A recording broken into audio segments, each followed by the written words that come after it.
negotiation, because there are countries who still feel that they'd like to try to end the Doha round. Secondly, when it comes to dispute settlement, currently it's proving extremely difficult. Indeed, the United States is objecting to the appointment of new members to the appellate body, the Supreme Court of the WTO, and it is possible that the WTO soon won't even have a quorum in order to adjudicate the cases. And then, of course, we have behaviors where what we're seeing today is the basic principles of the WTO are in fact being violated. The United States has taken unilateral measures which don't conform to the basic idea that all members should be subject to similar tariffs, and if there's retaliation, permission should be granted before that occurs. And in fact, the other members have now responded in kind, and so they're also erecting barriers. So these are the topics that I want to talk to our guest, with our guest this evening. And I honestly don't think we could have a better qualified and person with us than Pascal Lamy. Pascal Lamy was actually there at the launching of the Doha round, where he was representing Europe as its commissioner. He then subsequently became head of the WTO, where he served for 2 terms, Director General of the WTO, where he served for 2 terms. Currently, he's the President Emeritus of a think tank, a Jacques Delors think tank in Berlin. So, Pascal Lamy, welcome. Please join me in welcoming him. Yes. So I know you came to visit us here, which was your primary goal, but you had a secondary one, which was yesterday to run in the marathon in New York. And I guess it is an appropriate training for trade negotiations, and especially the ones you've been on, to be a marathoner. So could you give us your sense of what happened in the Doha round? Why is it that that the members were unable to reach an agreement? Well, I think it's a good place not to start with, because it shows that the problems of WTO are not just with Trump. After all, the Doha round was started in 2001, at a time where nothing like what was to happen in the US later was in any of our minds. I think what happened with the Doha round was that the appetite was larger than the stomach. And the Doha round was conceived, was engineered, was born at a time where the world was not what it became while the negotiation of the Doha round happened. And if I had to give sort of 3 basic reasons why the Doha round has not concluded, although bits of it have been concluded, I would say the main reason was the fact that the WTO software, the principles, were not in line with what the world became. And notably, this notion which was inherited from the GATT, the 60s, the 70s, the 80s, that you had 2 different bits of the world. One was developing countries, and another one was developed countries. And the principles of trade opening were profoundly different depending whether you were a developed country or a developing countries. Developed countries would open trade on the basis of reciprocity. Developing countries would open trade in with the principles of special and differential treatment, which is a sort of anti-reciprocity.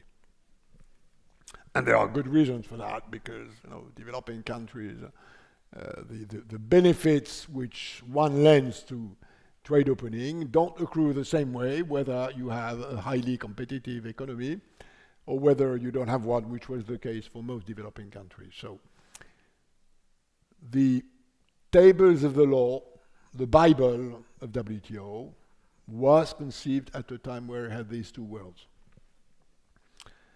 And at the time where the Doha Round was launched, the notion that these two worlds would change so rapidly was not there.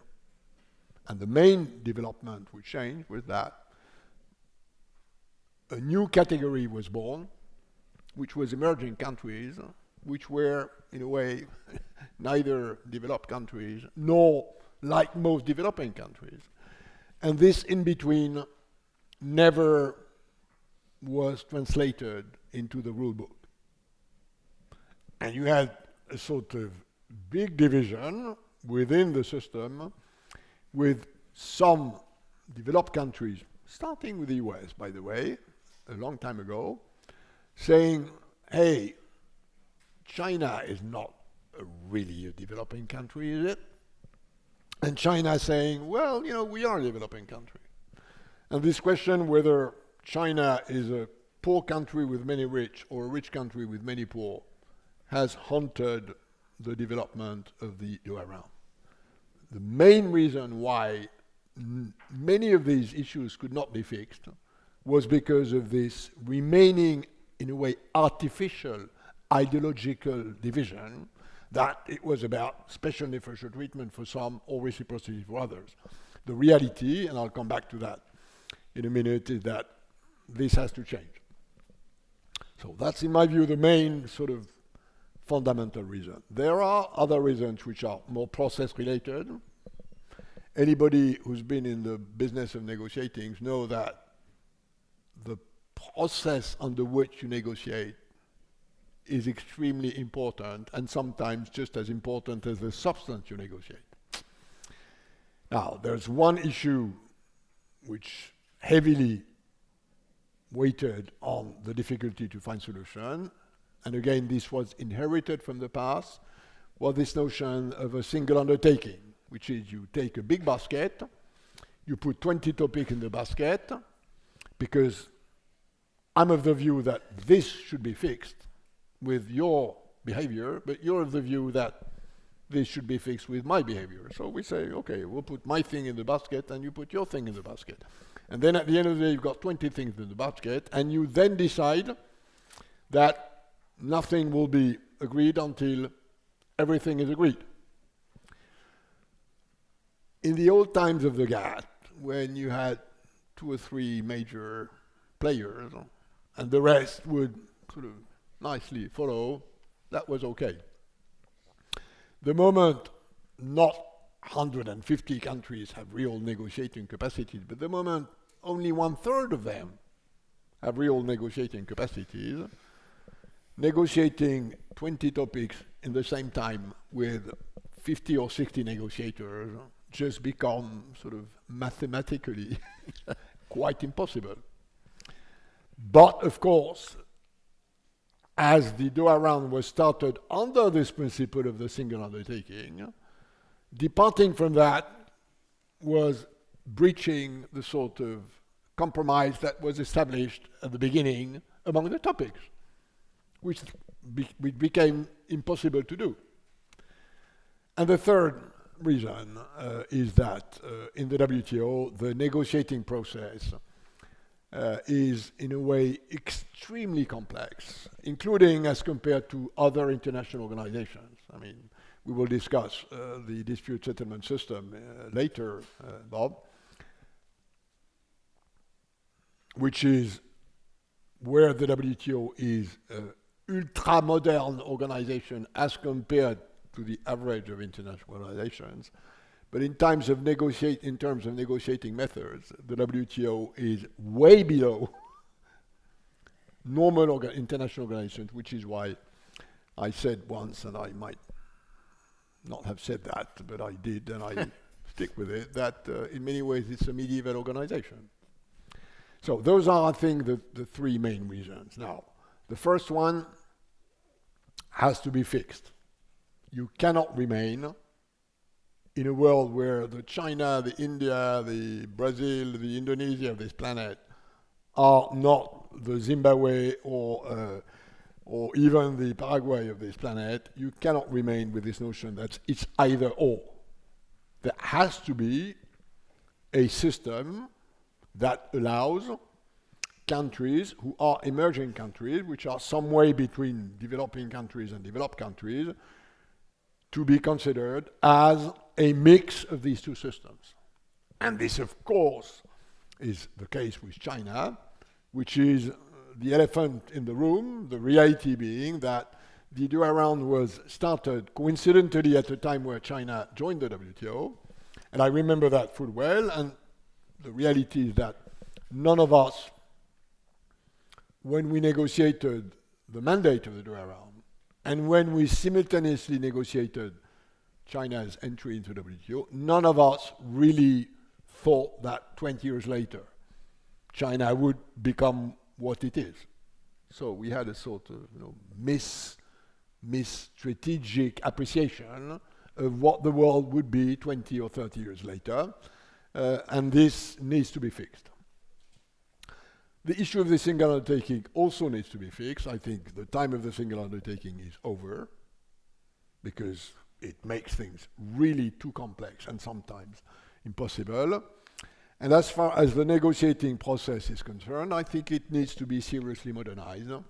And the way to do that is to do what other international organizations do, which is entrust the permanent secretariat of the organization with the authority and the capacity to table proposals. And this is where the WTO today is a totally medieval organization. The reality is that only WTO members can table proposals to find solutions to the problem they have identified.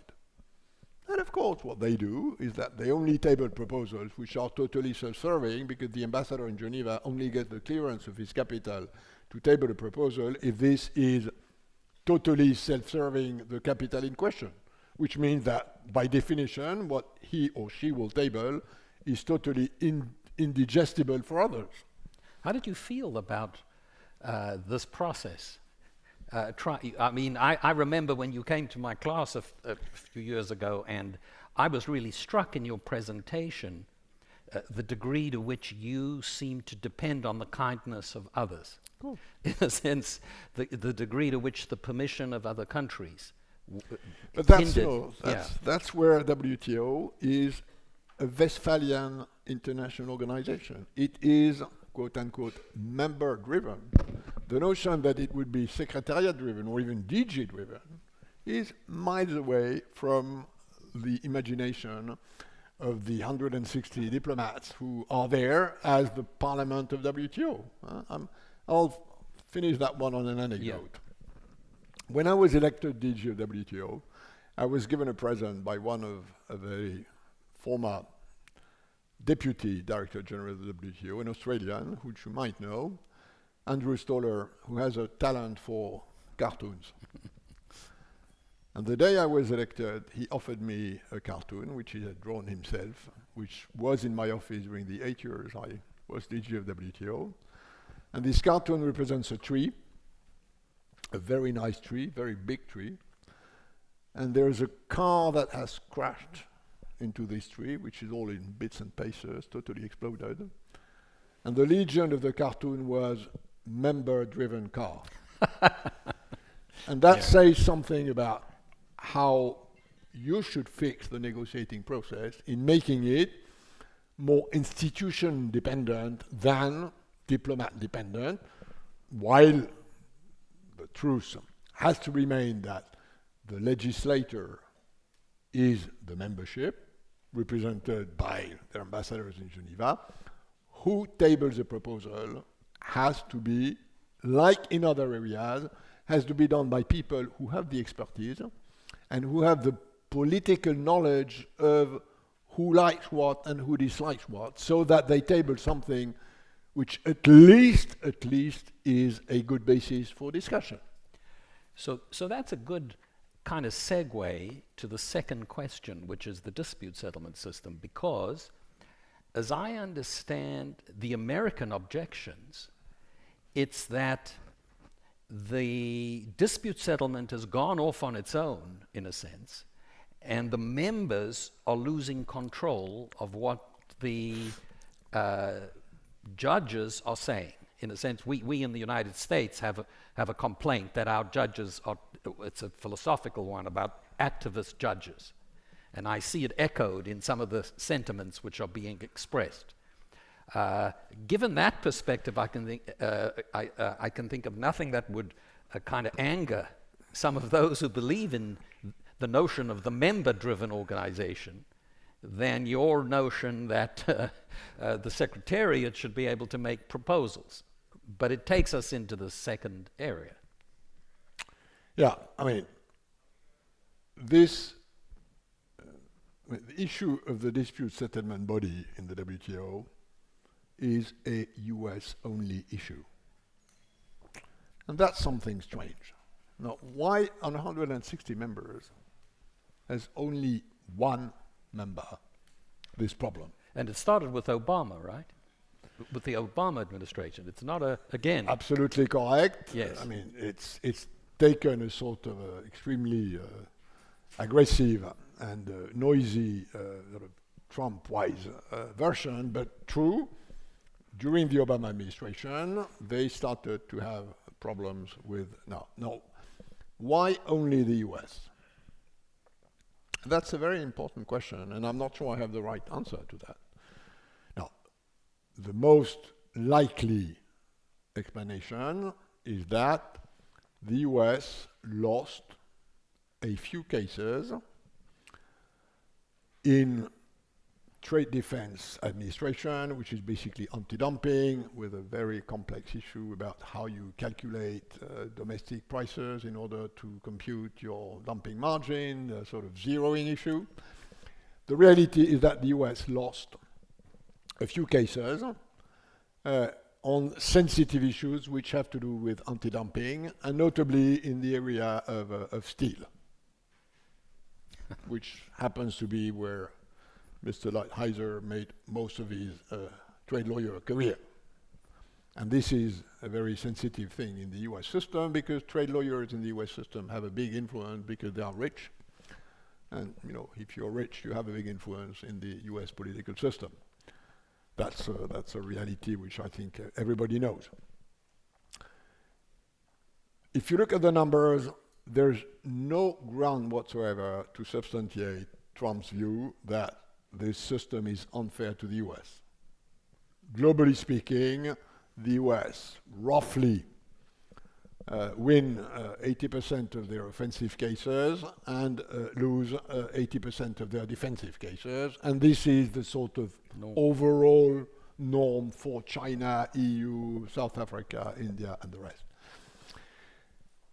So the question behind this, and again, I'm not sure I have an answer to it, is what are the US after in questioning the present functioning of the dispute settlement system, and in blocking, taking hostage, the nomination of judges in what you rightly call the Supreme Court, even if diplomats don't like that we call the court, because a court is something which is supranational, and as you know, Westphalian diplomats don't like supranationality. As the Europeans are more sort of, flexible on that.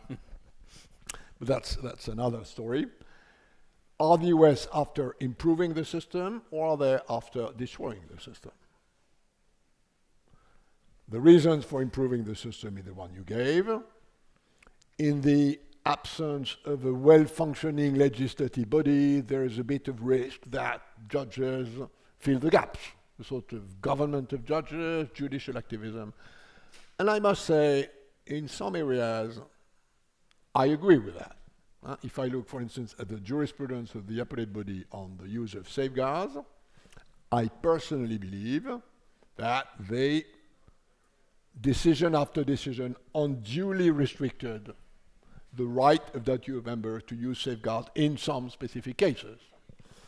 So, and that's the case, this is fixable. If the judges have, if they have been sort of unduly interpreting some rules, let the legislator fix the rules or give a proper interpretation of the rules. And that's perfectly doable and negotiable. If the US are after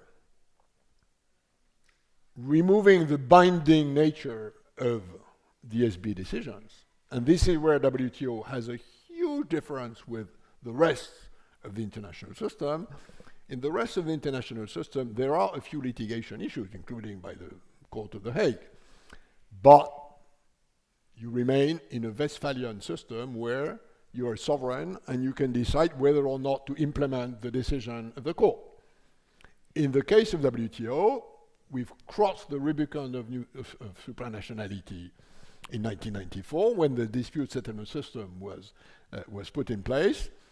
It was done in a very clever diplomatic way, which says decisions are taken by consensus, and then there's a footnote that says, but the losing party cannot object consensus, which means basically that you can lose a case, and then as there is a mechanism for trade sanctions, which in reality are trade compensations, the de facto the system becomes binding. Now, the big question is whether the US are trying to move back to pre-94, when the system was a Westphalian one. You had panels who could issue a determination, but you had the freedom to implement or not the determination of the panel. Well, but even in the current system, as we know, Europe has banned hormone beef, and the consequences are that the United States can retaliate, but Europe does not give up its sovereign right to determine its food laws. So, in this case, Europe had to pay. Sure, you have to pay. You have to pay, and Yes. if you have to pay, you're more behaving than if you don't have to pay. And Sure. that's the reality. True, EU did not change its definition of cancerinogen hormones, and there's a disagreement between US and EU science whether this estradiol is or not a cancerogen hormone. But for the price of that, EU had to pay in increasing its quotas of Hilton beef, which is, by the way, non-hormone, which is why both sides agreed that that was a fix. So, but let's get to the heart of now the current situation. There was, for instance, the U.S. has imposed tariffs on aluminum and steel. And there is an exception in the WTO which says that countries, if they deem something in their as against their national security interest, are allowed to take measures. But they were always very circumspect in exercising that right. But the U.S. has taken a very broad interpretation of its national security interests, apparently, and is now seeking even to further define perhaps automobiles as and auto parts as a threat to its national security. And in response, other countries have now also retaliated against the United States. How do you feel about this process? I feel sad. First, frankly speaking, the notion that you can use this national security exception to obstruct imports of steel and aluminium with Europe, which is a sort of security ally of the US forever, or sort of, just simply doesn't make sense. I mean, then you can go to, you can go to imposing tariffs on sausage because this is an essential for the food of the infantry, and then you can put tariffs on beer, because, army people drink a lot of beer, whether they belong to the Navy, to the infantry, or to the Air Force. Okay, so this, frankly, does not make sense. So it's a pretext, and I believe, and I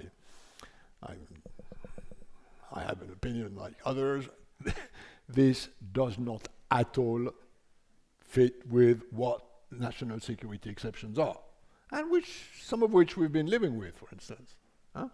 Take the US embargo against Cuba. The US embargo against Cuba was decided on national security grounds and was never litigated by Cuba in the WTO. Cuba, who's a member of the WTO like the US, never went to the court and say, hey, on this, you cheated us, this is not national security. So there is a system which has its norms and standards. So that doesn't make sense. The real question, and that's a bit like what happens on the dispute settlement system, is what is Trump's real game plan? Does it have to do with ideology? Does it have to do with tactics? Or does it have to do with China? Or is it, which it probably is a bit of both, the ideological side has to do with globalization. Trump does not like globalization. He doesn't like globalists. And one interpretation of what he's trying to do is to undermine globalization. Under/mine, i.e. put mines under the system, under the economic infrastructures of the system of globalization, which is these global value chains, or on the superstructures of globalization, which is multilateralism. And I'm not enough of a Marxist to be 100% Marxist. Notion that you have infrastructures and superstructures, and that the superstructures are the political interpretation of infrastructures, I think makes a lot of sense, at least if you want to understand globalization and how it works. So this first interpretation is he's after deglobalization. And the good way to do that is to start with trade, which is, the intensification of international exchange is sort of definition of globalization.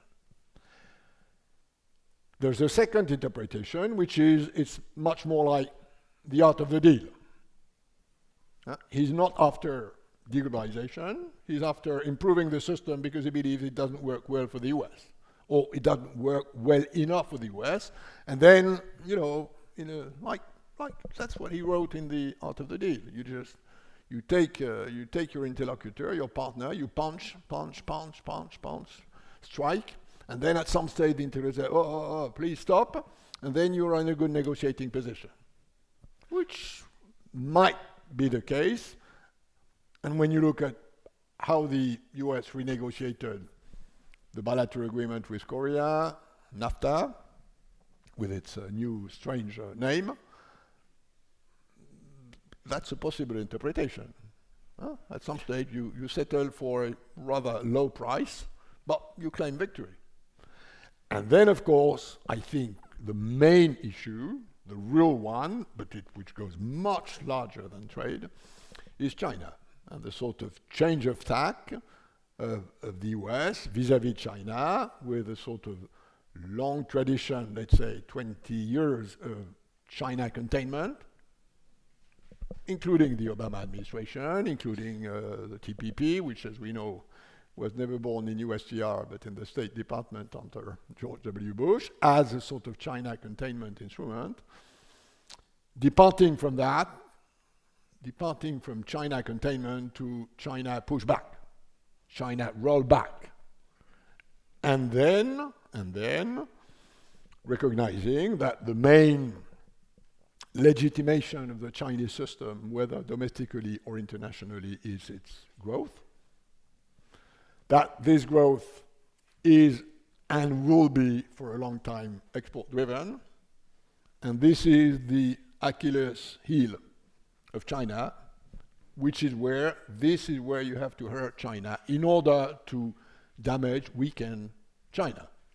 But even if you don't have this long-range concern, what do you say to people who point to Chinese violations of intellectual property protection, to the forcing of transfer of technology by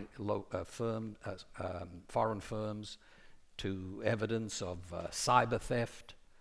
I think that's where President Trump has got his most resonance among many Americans who feel that, and indeed European businesses have issued very similar reports. Japanese say the same thing. And there's an argument that the WTO isn't adequate to deal with those. That's correct. On this, Trump is right. Not on all of this.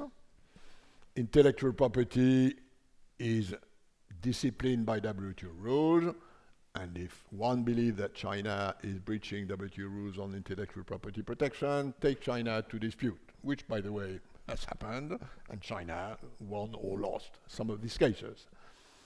Forced technology transfer is not ruled by WTO.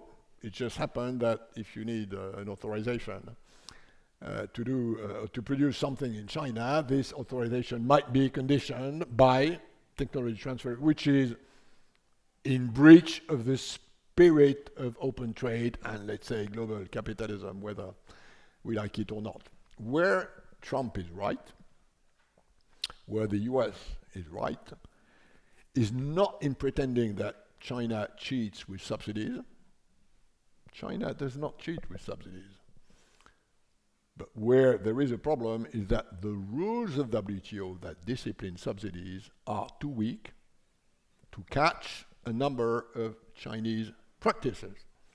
And these Chinese practices stem from the fact that in a global capitalist system, which is what we have, there's one big player whose economy is 30% state-run, which in a way raises a problem of whether in a global capitalist system you can coexist with such a big animal that subsidizes capital, which China does heavily.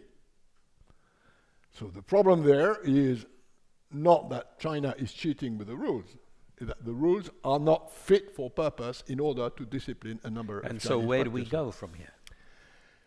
Now, and that's the final big and important question. But answering this question, Rob, is to answer this question, you need to have some notion of where Trump wants to go.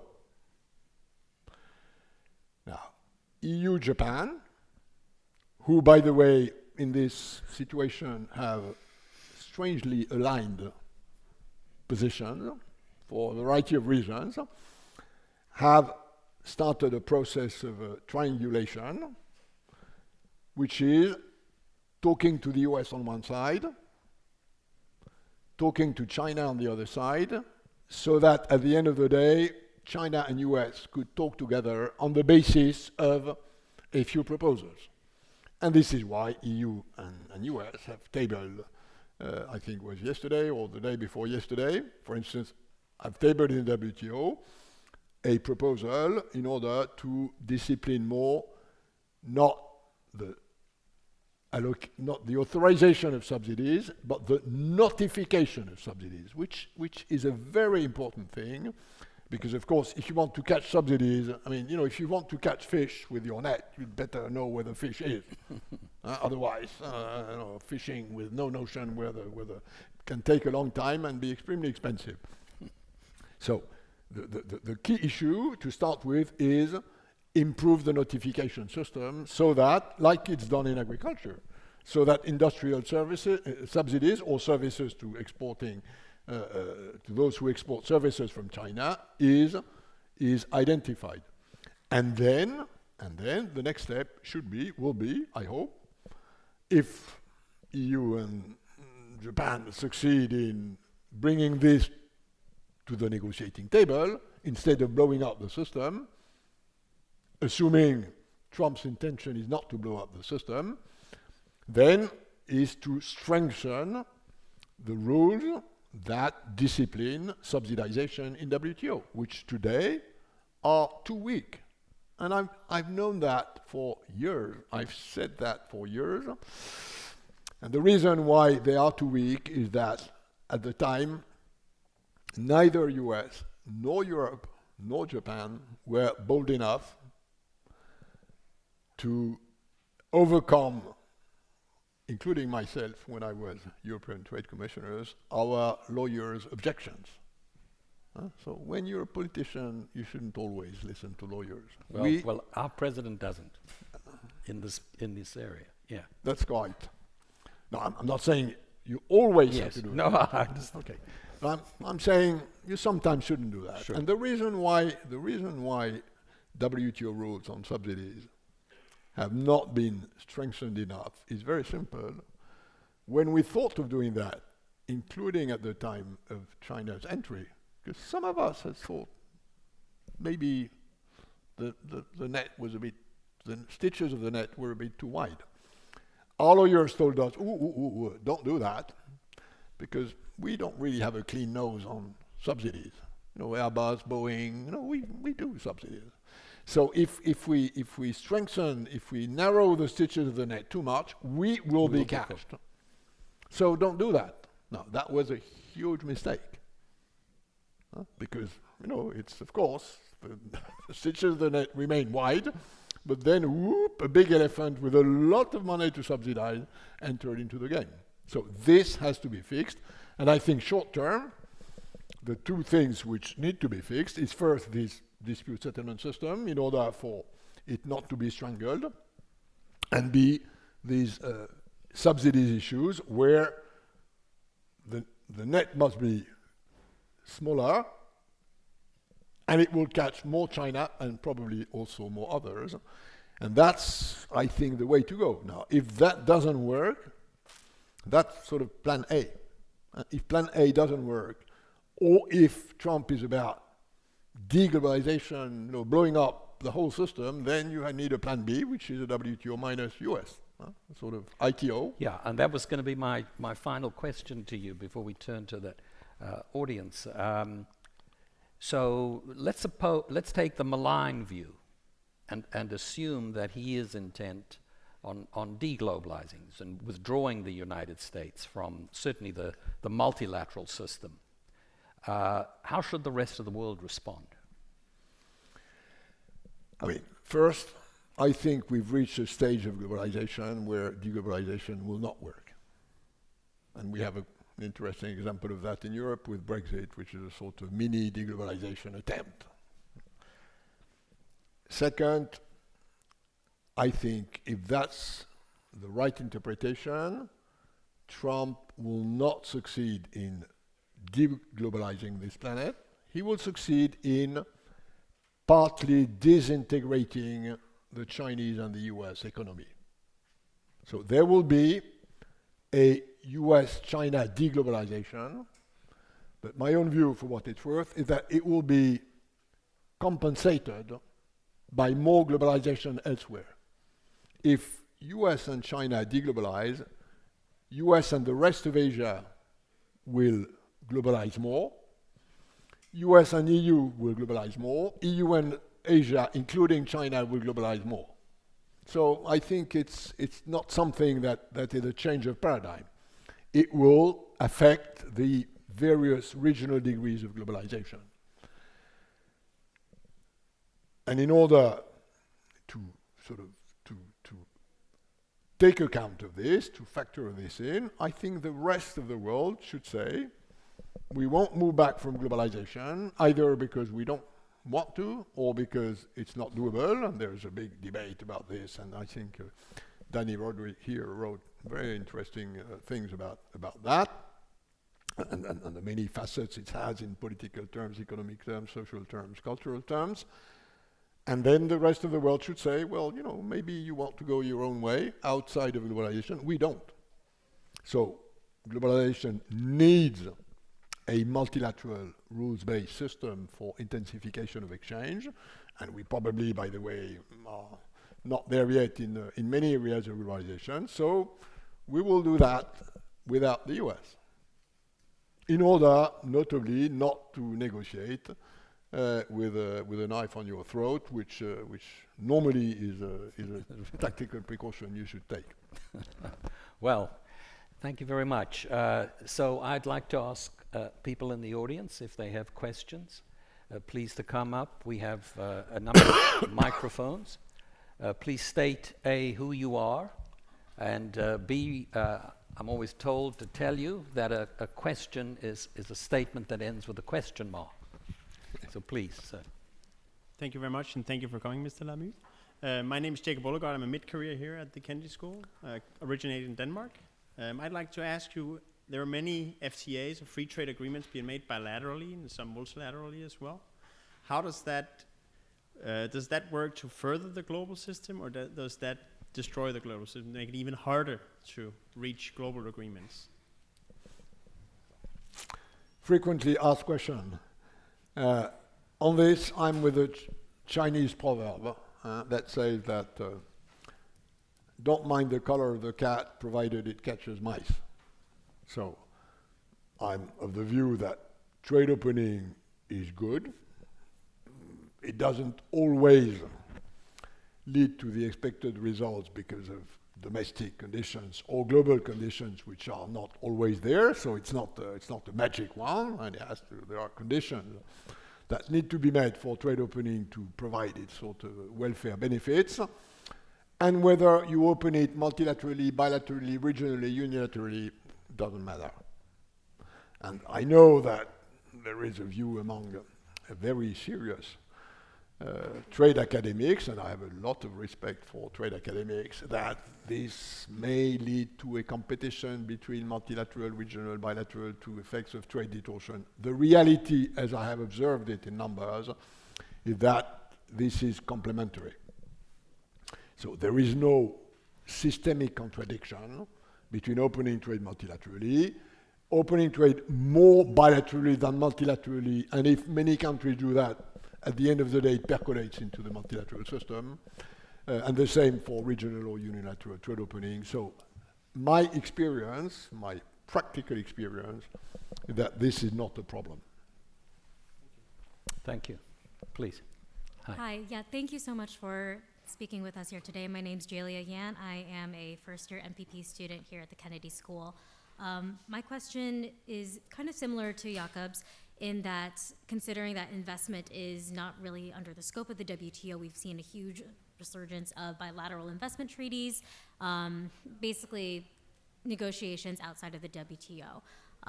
Considering that, has the WTO lost its relevance? And in that sense, is the decline of the WTO inevitable, and will the dispute settlement mechanism be the only thing that the WTO can offer the international system? Now, you're absolutely right that having a multilateral system for trade and no multilateral system for investment doesn't make sense. Right? Logically speaking, trade and investments are very often the two sides of the same coin. And having only bilateral treaties for investment, whereas you have this coexistence of multilateral, regional, unilateral on trade, it doesn't make sense. Now, what's the reason behind this? The reason behind this is that each time a proposal was made to establish a multilateral investment system of rules and disciplines on investment protection, on investment litigation, and I was one of those who had the mandate to propose that, notably in the Doha round when I was EU Trade Commissioner. There were enough objections around the table for this not to happen. And objections came from two sides. First, from the US, although they modified their position at some stage, but the US have the view that, they are the big muscles and that they can get in bilateral terms from their investment partners more than what they would get multilaterally. So they believe they have a sort of comparative advantage, which I think is a reasonable view. I mean, if you look at the balance of forces. So the US, because they had this sort of bilateral supremacy, were not that keen in moving. And then on the other side, many developing countries, like India, for instance, China was not in at the time, objected that, no, this would too much reduce their quote-unquote policy space. And they didn't want to be caught into systems of this kind.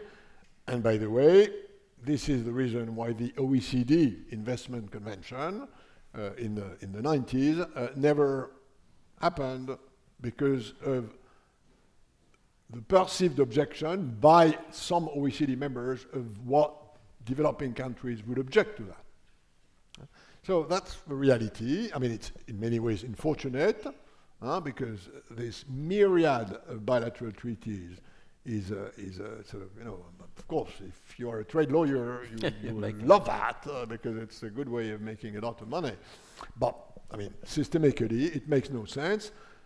And not having a proper multilateral system is bad for poor developing countries, whose capacity to deal with much stronger multinationals or countries is obviously much weaker than for developed countries. So it's a bad system. But as long as it's developing countries themselves who mostly object to a system like this, there's nothing much you can do. The EU has tried to address this problem in advocating for the creation of a multilateral investment court that would substitute all these bilateral investor-to-state dispute settlement systems.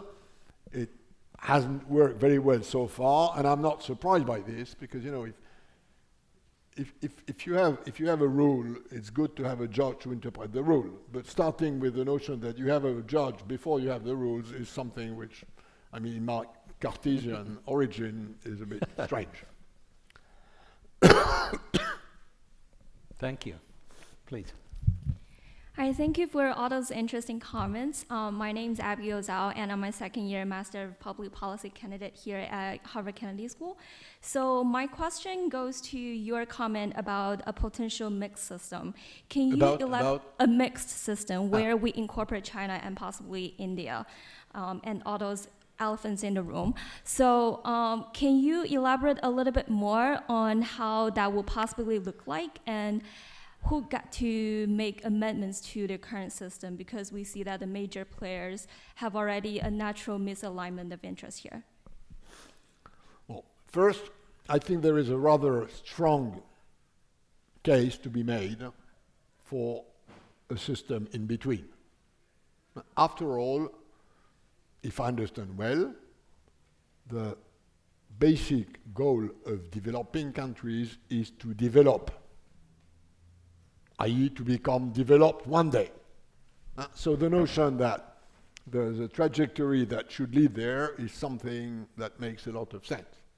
And then the only question is, where are countries on this trajectory from developing to develop, the way we measure development? And I know there's a lot to be said about whether we properly measure development or not.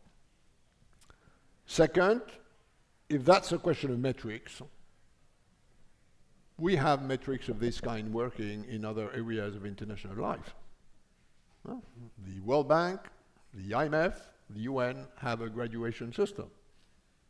I know full well that in WTO, some specific flexibilities are applied to least developed countries. Now, what is a least developed country?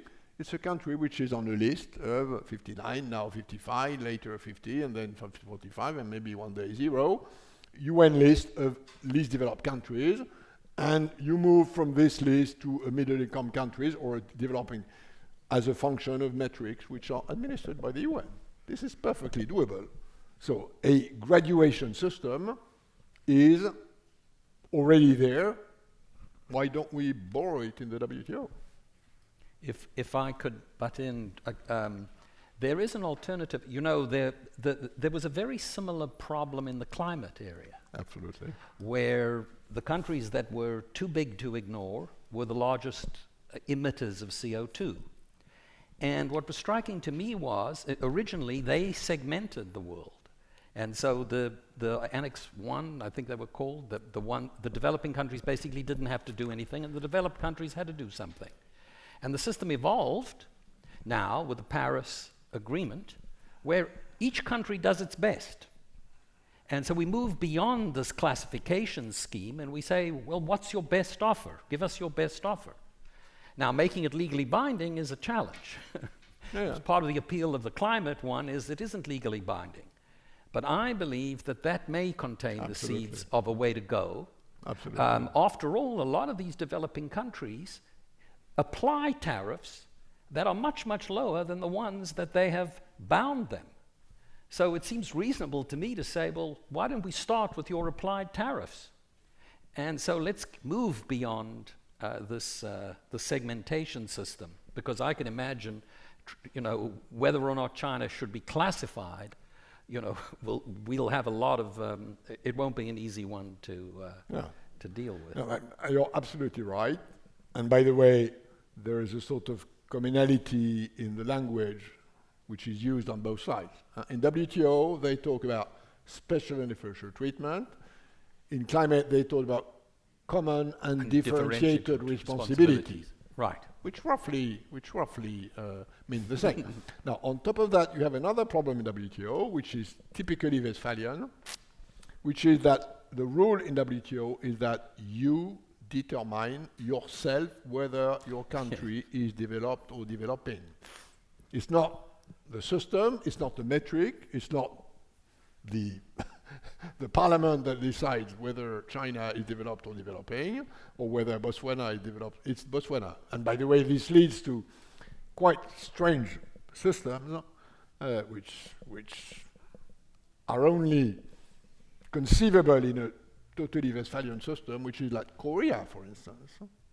Korea has decided in WTO that it is a developed country for industry, but it's a developing country for agriculture. Because they protect very heavily their agriculture, so they believe it's better to be on the side of developing countries. And this reminds me of a conversation I had once with a president of France, who was called Jacques Chirac, with whom I had a few problems, notably because his view was that I was far too liberal on agriculture to become the president of the EU Commission, which he had his point. And I had once a conversation with him, and he said, could France not be like Korea?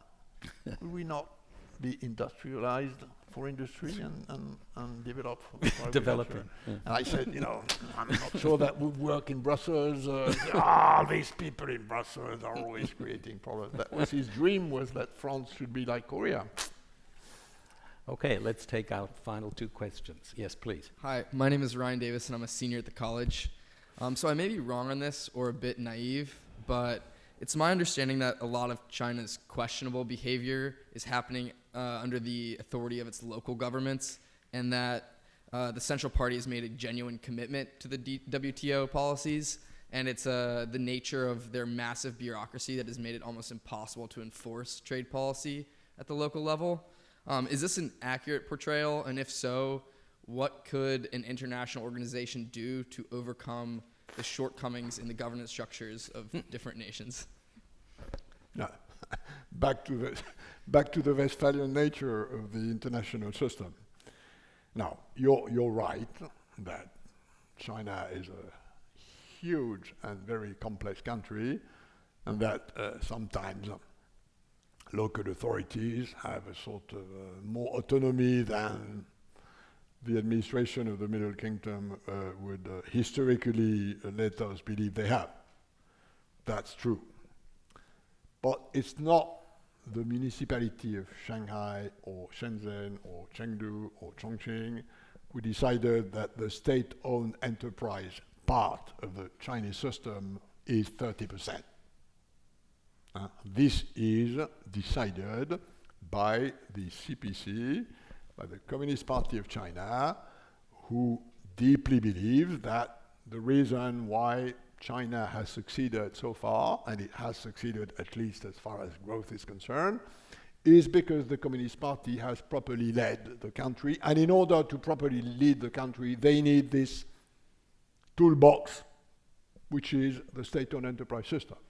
Now, we know that there is, in bits of places here and there in China, there is an interesting debate, which is, by the way, brewing now, between those who say this is why we succeeded, and another camp of Chinese thought who say, no, come on, we succeeded because we borrowed the market economy and the open system, and not because of Chinese characteristics. And the other camp say, no. We only borrowed what we needed to borrow, but it's the Chinese characteristic which explain our success. Now, it's a fascinating debate, by the way, to watch this debate within the Chinese. But the reality is that we have this problem of coexistence between, again, a global capitalist system, a global market capitalist system, with its habits, its rule, its sort of level playing field, although there's still way to go to ensure a sort of a proper sort of condition of competition worldwide, and a Chinese system which is still very different. And I'm not talking about politics, I'm not talking about culture, I'm not talking about religion. In economic terms, it still is quite different. And the question is whether and how long can this be the case? And we will see in the times to come, and the pressure which Trump is putting on China might lead to a sort of reorganization of forces within the Chinese system.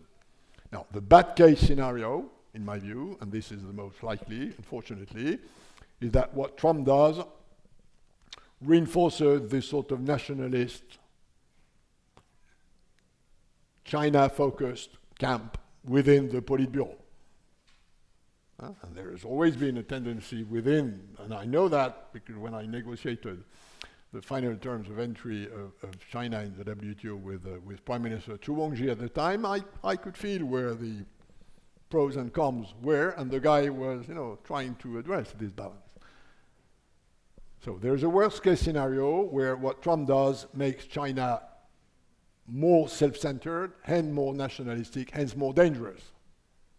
There is another case where what Trump does, for instance, will lead China to say, well, let's join TPP.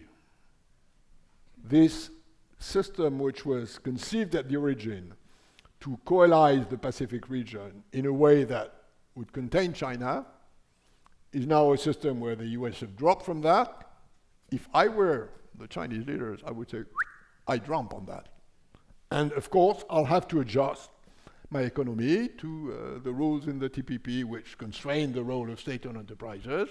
But why shouldn't do that? After all, this is the way to go. So it's an open question. Thank you. Please, you have the last question. My name is Rafeel Safe. I'm a sophomore at the college. I actually had the pleasure of auditing Lawrence's political economy class in the Kennedy School as a freshman. And my question is, what immediate concerns do you see the WTO having regarding a no-deal Brexit? And regarding what? Sorry? A no-deal Brexit for the UK? And what possible role do you see the WTO playing regarding a Northern Ireland border problem regarding trade?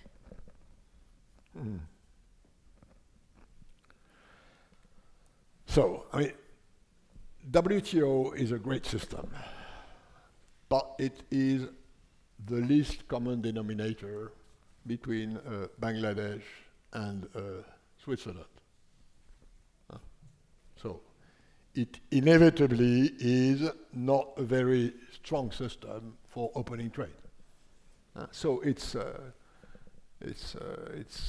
league number 3 or 4 in terms of soccer.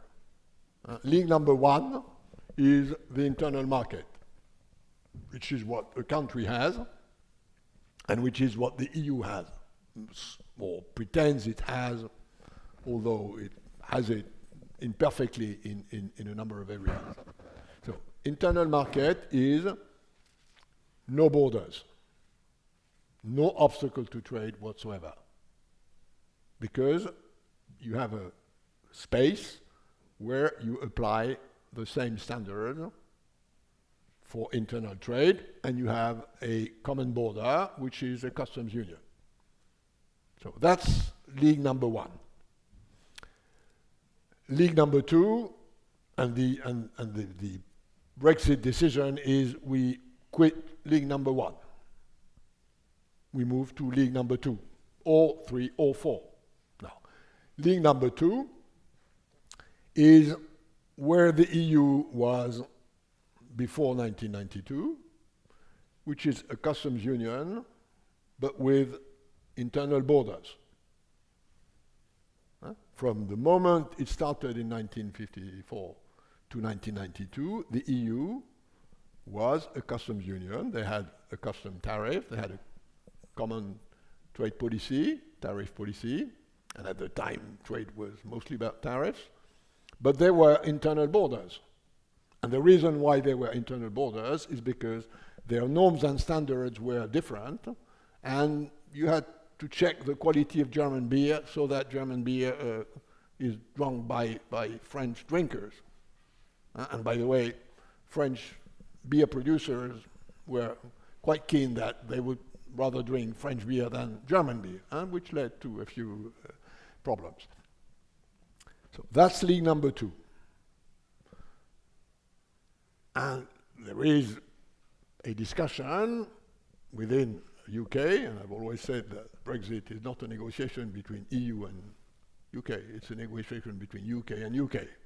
And whatever they want to do, the EU will accept in terms of managing the border. So that's league number two. It's you remain in the customs union, but you establish a border. And the only question there is Brexit, meaning that you establish a border, which was not there. How thick is the border? And a thick border is a border where UK really exists, but at a high cost.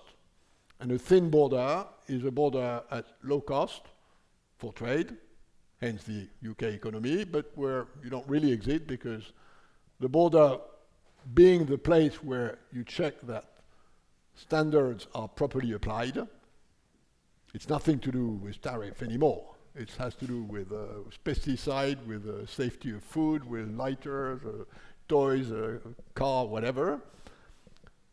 The more the UK exits, the more it has the capacity to diverge from EU standards, and the thicker the border will be. And the thinner the border will be is when the UK will diverge as little as possible from EU standards. So that's league number two. League number three is they exit the internal market, they exit the customs union, and they have a free trade agreement, classical sort of free trade agreement with EU. So it probably will be they call it free trade agreements because that's the nomination, but I mean it's not really about free trade, it's about trade opening, and then the question is whether they will have a better status than Canada or Japan or Korea. Of course they will have a better status than others because they are in the vicinity, it's a major economy which is in the vicinity of the continent. And then, if that's league number three, if you don't have a bilateral free trade agreement, then you fall into league number four. And league number four is the WTO system, which is why, in case of no deal, the assumption is that if the UK exits with a no deal, i.e., no deal on the future trade relationship with EU, it will have to apply WTO rules. And the WTO rules, which it will apply on the 20th of March if there is no deal next year, happen to be the EU standard. The UK exiting the EU will autonomously apply the rules which are the rules of the WTO. But as Robert said a moment ago, this is a big difference.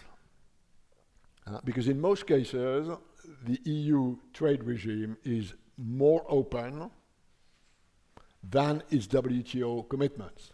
And this is the case in many areas, and not only for the EU, but for most of the countries. They de facto open more trade than what they have committed to open in WTO.